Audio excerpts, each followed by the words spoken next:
It looks like they're getting desperate for NVIDIA GPUs in China after the ban that the US government had on, data center GPUs. They've been going pretty crazy trying to get anything that they can. Actually, I wrote an article for hothardware.com. First of all, there's reports of a new 4090 coming out called potentially the Dragon, which is going to be just for the Chinese market. Basically, it's probably going to be, like a pared down version of the 4090, maybe even like a 4080 super type GPU, just so it can go under those regulations and be able to be sold in the Chinese market. The 4090 is so powerful that it can basically do a lot of those AI machine workloads that the data center GPUs can do, of course at a much lower level, but it's enough to be banned. If that wasn't enough, recently, as the RTX 4090s started disappearing everywhere in China, I don't think this doesn't affect the US market, because it does. If you go and you look around,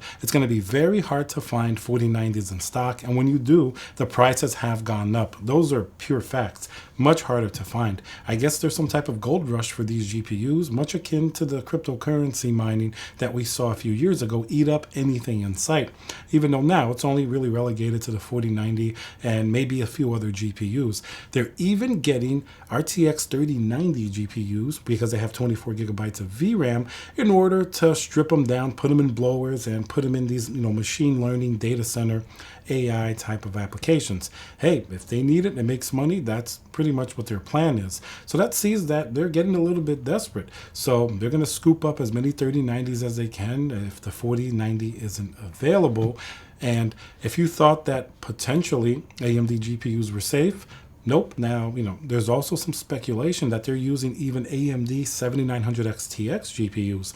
Obviously, that one has slower VRAM. It's not quite the same as the 4090s, but it does have 24 gigabytes of VRAM. So I guess it's, second or third place. It's enough for them to substitute some of the data center GPUs that they can't get.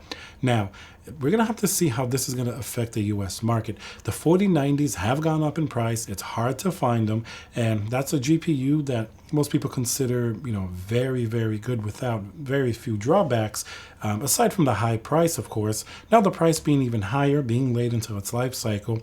Going to be interesting to see what happens with the new super refresh, if that takes over the role of some of these GPUs. But it's interesting to see the bit of a gold rush that's going on over there in China because of the ban, and they're scooping up all these GPUs.